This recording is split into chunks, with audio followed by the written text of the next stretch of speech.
Assalamualaikum warahmatullahi wabarakatuh. Alhamdulillahilladzi ja'alal insana khalifah biirsitatin wa anwa'in mukhtalifah wa bidzalika awjaba 'alaina ikhwa. As-salatu wassalamu ala man la nabiyya ba'dah. La haula wa la quwwata illa billah. Amma ba'du. Dewan Hakim yang arif dan bijaksana, serta hadirin sebangsa dan setanah air yang kami banggakan. Indonesia merupakan negara yang kaya raya, memiliki lebih dari 17.000 pulau yang menghampar di seluruh Nusantara. 93.000 km persegi luas perairannya, lebih dari 1.340 suku dan bahasa, serta 39 juta hektar luas hutan tropisnya.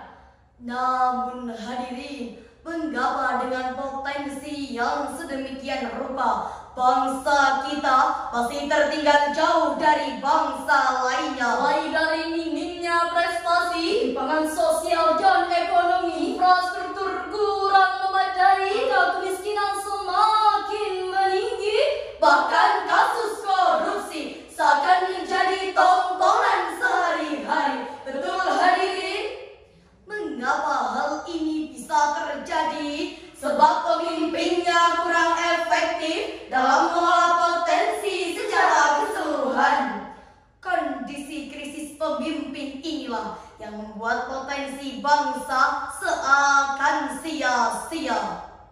Kita dibuat prihatin hadirin dengan sebagian aparatur negara yang tidak menjunjung nilai kepemimpinan.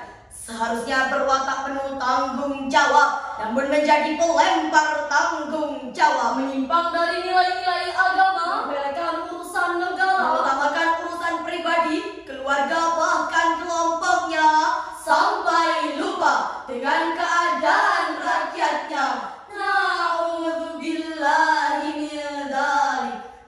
Lantas hadirin, bagaimanakah sikap Islam dalam menyikapi persoalan tersebut?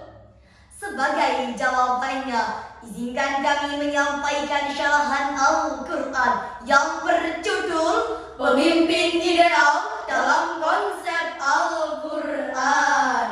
Dengan landasan Al-Quran, Surah An-Nisa ayat 58 sebagai berikut.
Aku berlindung kepada Allah dari usikan setan yang terkutuk.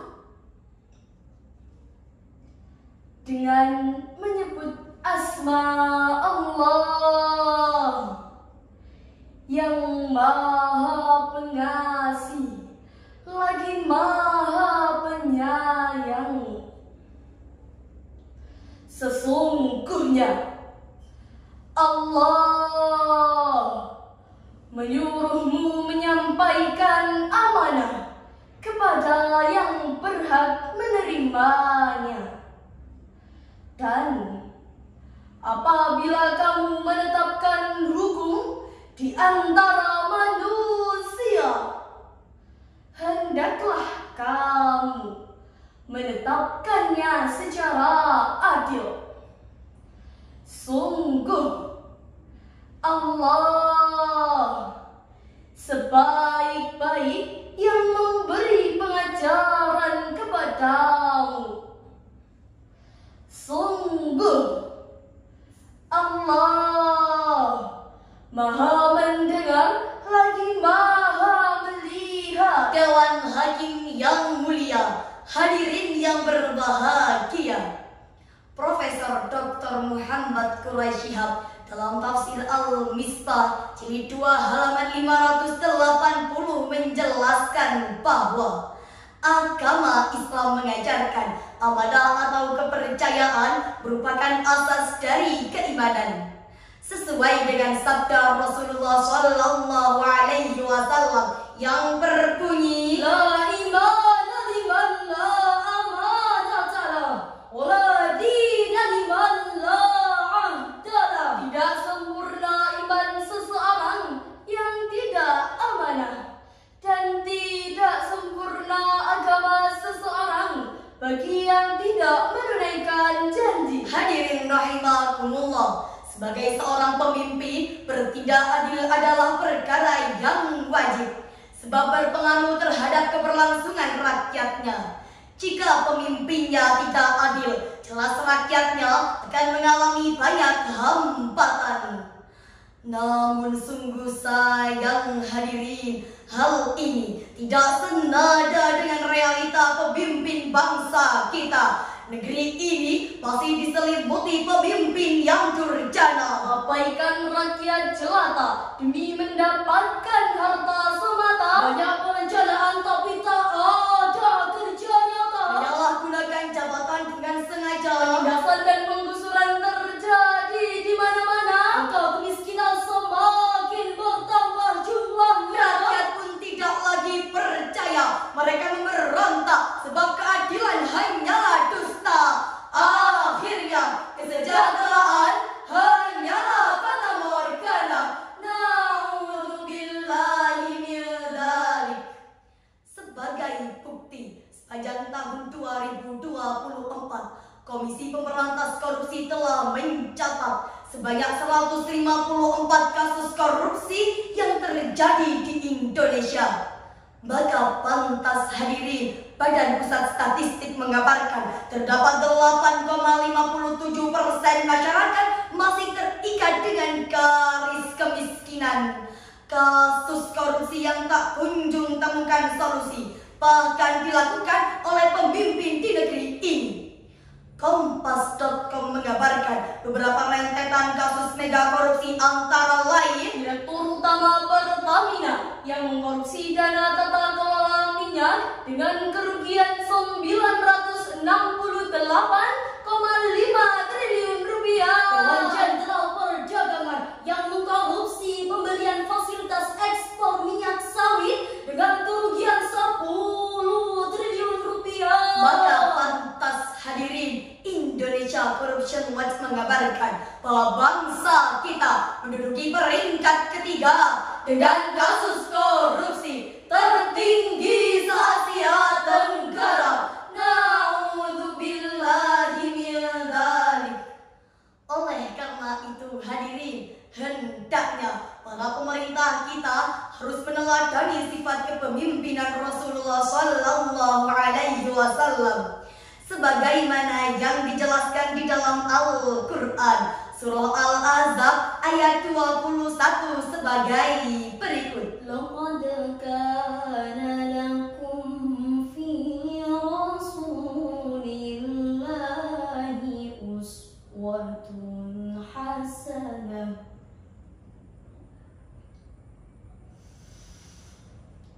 Fi rasulillahi uswatun hasanatun liman kana yarjullah.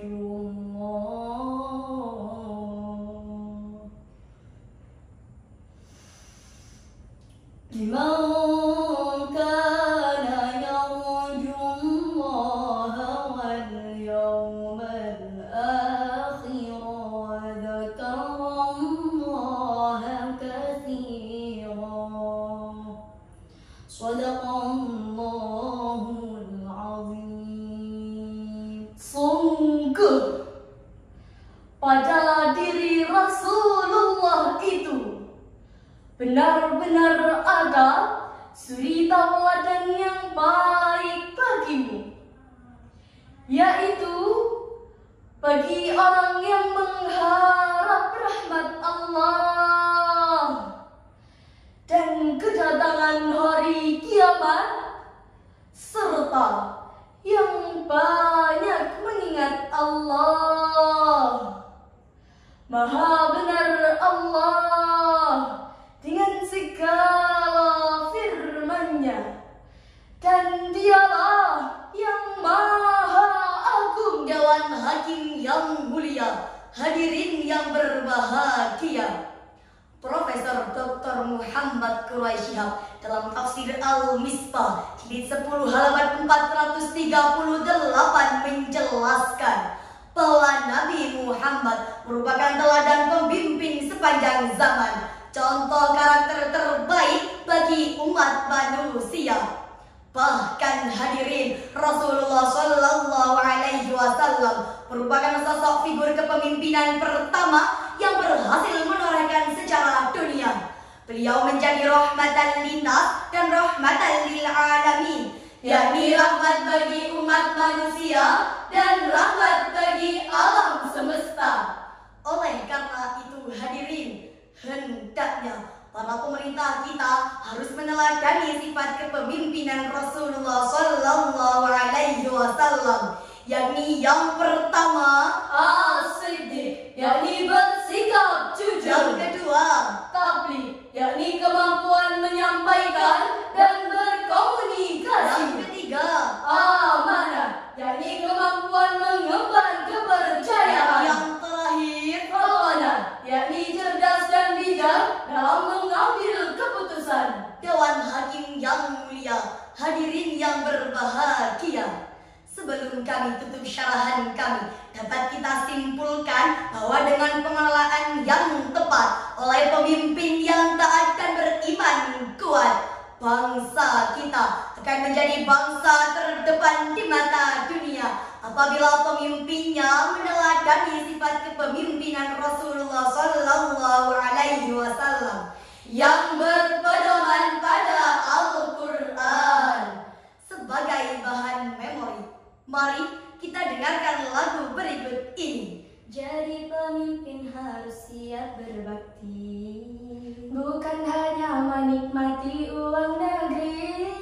jangan hanya pernah berjanji, Tapi juga harus ditepati kalau memang cocok jadi pemimpin negeri. Sejuk-sejuk semuanya baru mau, adu pemerintah amanah kunci